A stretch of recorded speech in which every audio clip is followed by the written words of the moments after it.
Je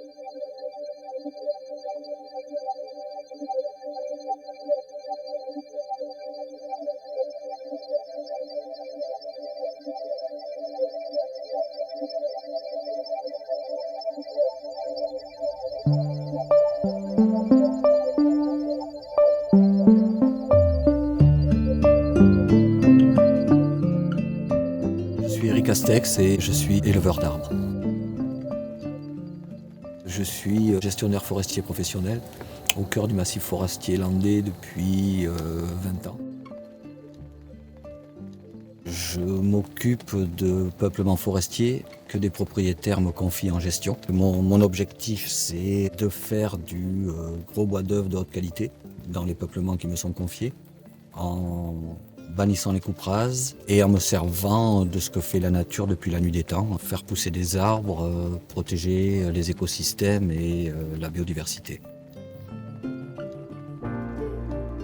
Je plante très peu d'arbres. Je fais très peu de travail du sol. Des graines tombent au sol. Si le sol est assorti à cette graine, la graine lève sa levée de dormance et s'installe. Et donc moi je m'appuie sur ces facteurs-là, sur la capacité des graines à avoir cette intelligence, je dirais, et les arbres poussent. Et moi je suis à côté d'eux, un petit peu comme un bouvier avec son pic qui gère ses bœufs. Et je guide le peuplement vers l'excellence.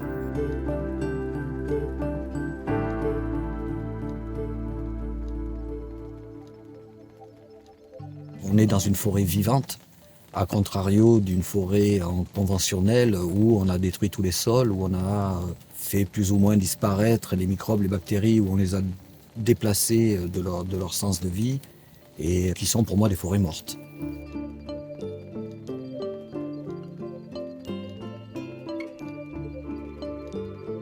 Sur notre massif forestier, on sait que le pin maritime il est hyper fort quand même. Il est complètement assorti, c'est l'essence par excellence. Il fait 50 degrés, il produit, il fait moins 30, il produit, il a de l'eau jusqu'en haut des cuisses, il produit, il est complètement adapté. Par contre, sa mise en culture est un problème, quoi. On pourrait faire différemment en respectant les écosystèmes, c'est ce qu'on a besoin aujourd'hui face au dérèglement climatique. On a vécu un été assez catastrophique quand même, quoi. Entre l'incendie, entre la canicule, la chaleur du feu, plus la chaleur du dérèglement. Mais c'est quand même l'humain qui a déclenché ces feux. Et moi, ça m'impacte dans la mesure où il y avait 2 forêts que je gérais qui ont brûlé à 100%.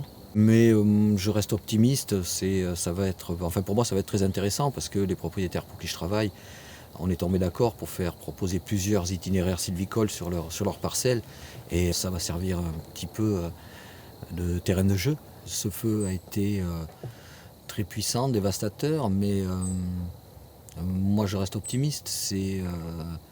Une partie des arbres ont encore le houppier vert, donc peuvent recommencer à se nourrir au printemps prochain, j'espère, l'été prochain, et continuer leur vie.